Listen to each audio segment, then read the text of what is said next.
Hello, so this is hopefully going to be a good news video, and it's about how the Russian-Ukraine war might actually come to an end this year, or probably very soon into next year. But it's all about how Ukraine's been blowing up Russian oil refineries and oil depots, fuel storage, things like that. Because what basically happened was obviously Ukraine was told a while ago that basically they couldn't use a lot of Western missiles to blow up, like oil depots and whatever in Russia, or that they could use them in very limited numbers, or would only be supplied very limited numbers of missiles. So Ukraine, through the Firepoint company, developed lots of their own drones, like the FP1, FP2, FP5, and now there's an FP8 sort of cruise missile under development. And basically, this has allowed Ukraine to do lots and lots of long-range strikes into Russia to take out their oil facilities. Now, Russia is often described as a gas station with nukes, or a gas station masquerading as a country, because the reason that one of Russia's massive exports is oil and gas. Basically because it's a petro-state, essentially. Russia has lots and lots and lots of natural sort of oil, so it makes sense that they basically make most of their economy from supplying their people with fuel and obviously supplying other countries with both crude and refined fuel. So Ukraine over the last couple of years has been non-stop essentially striking Russian oil terminals, and it's now got to the stage where basically everywhere in Russia is having massive queues for fuel.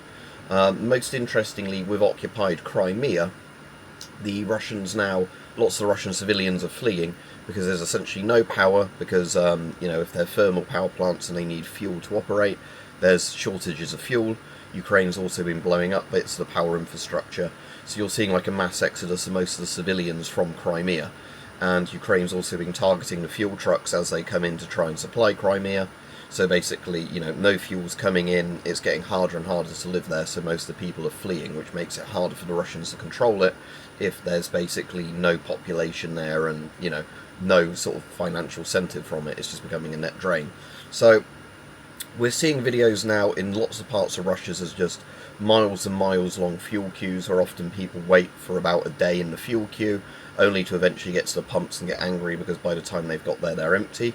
You're also obviously having the typical problem of fuel scalpers and things like that, where some people are going to the fuel stations even if there's meant to be rationing limits, and filling up jerry can after jerry can of fuel so they can then sell that fuel at a higher price to other people. And even Putin now, I think this morning, as of the day I'm making this video, actually was forced to admit on television that there's fuel problems. So the other problems as well for Russia is that their air defence is being attrited over time, and basically a lot of the air defence now is just surrounding Putin's private residences, like his palaces essentially, and also key bits of Moscow and things like that. So the more stretched the air defence gets, and Russia is a very big country, the world's biggest country, the more Russian air defence is stretched, the easier it is for these Ukrainian strikes to get through. And because Ukraine, like I said, is domestically making these, month after month, they seem to have more drones, not less, because their production lines are getting more efficient for making drones. So what you're now seeing is Russia's basically main economy source collapsing, and obviously the war is in a stalemate point basically on the front lines, because Russia can't really advance, Ukraine can't really advance. Yes, Russia over the last couple of years has been slowly nibbling away land, but it's not at a very good pace for the amount of men it costs them. And Ukraine in places has taken back land, but again, Ukraine doesn't really go on the offensive because they have less manpower overall, in terms of, they have a smaller population to recruit from, even if they press gang people and whatever else. That you're in this situation where basically neither side can really make good headway at the moment. So Ukraine's policy is basically to completely economically destroy Russia, and also, using FPV drones on the front line, try and kill as many Russian soldiers as possible. So therefore, the Russian front lines collapse that way. And then, if you have enough FPV drones, you can essentially wipe out a sector of every single Russian soldier in that sector, and then move your troops in with only really the risk of mines and enemy FPV drones. But again, if you then have longer range FPV drones than the enemy, using fibre optic wires and things like that, and also using the FP1 and FP2 longer range drones to strike positions where drone operators might be using them as forward bases, you can then move your men in with basically not much risk to them at all. So while the front line, movements are so very slow that it would take in theory years and years and years for either side to basically completely take the territory from the other person, the other country, this sort of long-range fuel sanctioning seems to be working pretty well. And another thing that was brought up earlier I hadn't even thought about is obviously tractors and farming equipment all require fuel. If there's no fuel for them, then Russia's harvests go badly, which could lead to starvation or mass needing to import food, which again is another thing that is going to destroy the Russian war economy. Now, Putin is thinking about doing another mobilization, everybody seems to think. And again, the last time he tried to do a mobilization, although they got a lot of people called up, the problem was lots of Russians fled Russia. Apparently they've now made it so it's much harder to flee Russia if, you're called up. But now what's interesting is, if you called up another 300, 500,000 people, it'd be incredibly unpopular, but it's probably not going to move the lines very much because, like I said, the stalemate. It's like in World War One with the World War One trench warfare. Just calling up another 100,000 men to try and do a push somewhere isn't really going to do much if both sides have, really embedded in. So basically, a mobilisation at this point would be incredibly unpopular, but wouldn't really get much out of the war. Now, one of the reasons opinions in Russia are changing a lot, it seems, is because for most of the war, St. Petersburg and Moscow and a couple of the other richer cities were the places that Putin tried to shield from the war, because it was more the middle and upper classes that lived there. So, make their lives as normal as possible. They won't question the war, they won't be unhappy about it. But, where you're seeing inflation on food in Russia, nobody can now get fuel, people are being laid off from their jobs because places can't operate if there's not fuel or power, for example. It's going to have a real economic impact, which is going to make more and more people angry. And while a lot of people don't think the actual Russian civilians will rise up or whatever, it becomes a sort of more and more convincing thing for some sort of oligarch or somebody in a position of power to coup Putin, kill Putin or whatever, take control. And like I said, if that person takes over, if they're smart, what they'll do is basically say to the West, hey, I'm the new leader now of Russia, let's blame everything on Putin, can you lift the sanctions please? And, and while that's not really a just end to the war, it is something I think Ukraine would probably accept, considering all the losses they've had to take and all the financial problems for them. Because, again, the big problem's been with Russia is that they've terror-bombed lots of Ukraine, and like what happened in World War II to Britain, the Nazis terror-bombed Britain, but that was actually good for the British military because it wasn't the proper military sites we needed being attacked. It was just civilians getting bombed, which made them more determined to win the war because they were angry. Obviously, if you have a loved one bombed, most people don't say, alright, now we should throw in the towel because I've had a relative killed. They just get angrier and angrier at the country that's killed their relatives.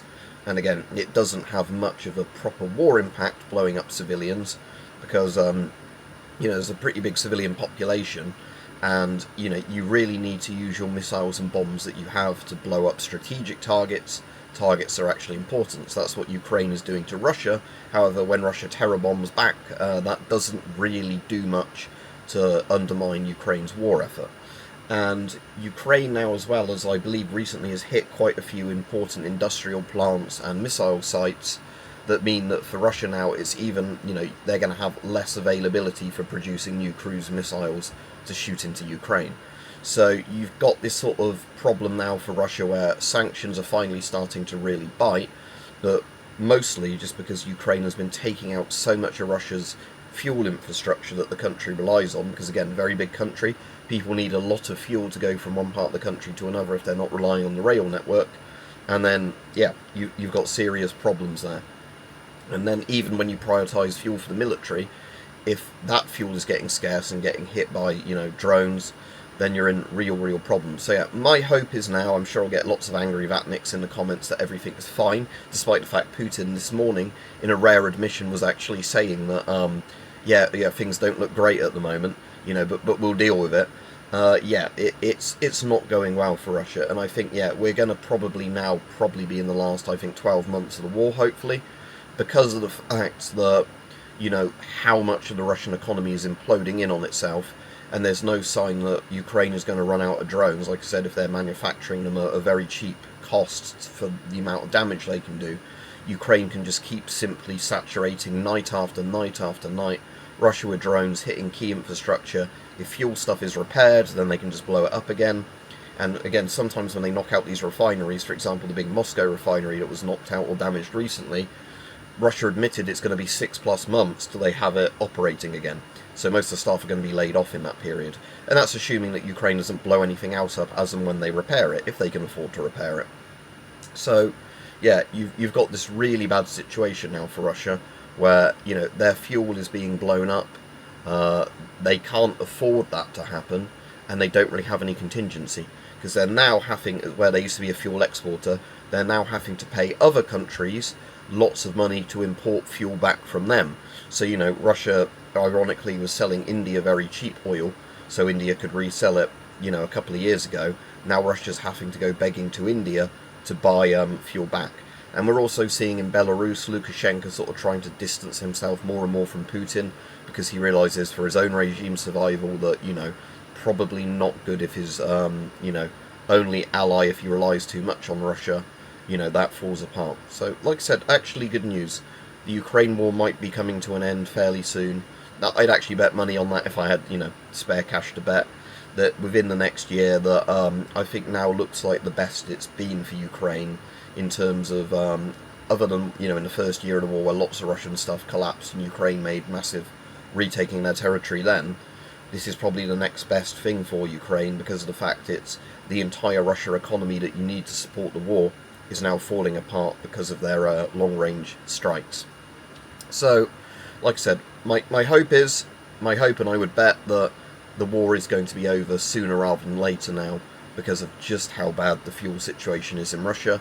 Again, if you're one of these people that consumes lots of Russian propaganda and you don't believe me, just have a look at all the videos online of very, very angry Russian people queued up for miles to try and get to a fuel pump to hopefully get 10 litres or 20 litres of gasoline. And even then, like I said, because of scalpers and just not enough supply often, those people are getting very angry because they wait for a day sleeping in their car, only as they get a bit closer to the pump for that station to run out of fuel and not know when it's going to be resupplied. So yeah, I think it is game over for the Putin regime now and Russia's war on Ukraine. And it might be interesting as well to see if countries like Georgia can retake South Ossetia when, you know, the Russian regime collapses. And, you know, places like Chechnya, is that going to break off from Russia now? Like with the First and Second Chechen War. So, yeah, it'll be very interesting to watch, I think.